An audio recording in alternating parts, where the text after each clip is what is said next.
अजीज साथियों, अस्सलाम वालेकुम वरहमतुल्लाहि वबरकातुहू। आज की ये वीडियो मैं बहुत ही अफसोस के साथ बना रहा हूँ। अफसोस ये है कि हमारी कौम बिल्कुल ख्वाब गफलत में सोई हुई है। जब उनसे कुछ कहा जा रहा है तो उसको सुनते नहीं वो लोग कायदे से। उनसे बार बार ये कहा जा रहा है, बार बार ये कहा जा रहा है कि अपनी औकाफ की प्रॉपर्टीज को उम्मीद पोर्टल पर दर्ज करवा लें।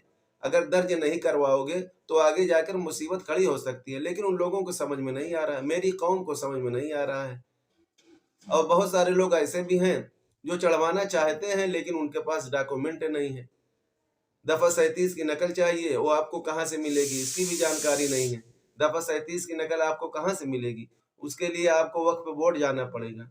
और अगर आप वक्फ बोर्ड नहीं जा सकते तो एक आसान तरीका है, एक स्कैनर है।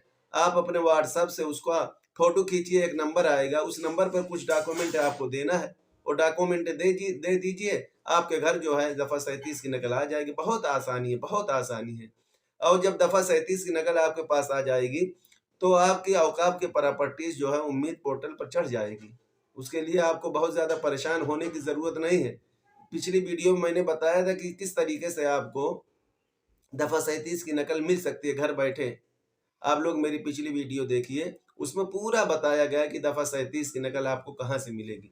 हाँ, एक बात याद रखिए, अगर आपने कोताही इसमें की, अपने औकाफ की प्रॉपर्टीज को उम्मीद पोर्टल पर दर्ज नहीं करवाया, तो आगे जाकर आपके लिए मुसीबत खड़ी हो सकती है। अभी आपके पास वक्त है, अभी आप जाग जाइए और मुस्तैदी के साथ अपने औकाफ की प्रॉपर्टीज को उम्मीद पोर्टल पर दर्ज करवा लें, नहीं तो आपके लिए बहुत बड़ी मुसीबत आ सकती है।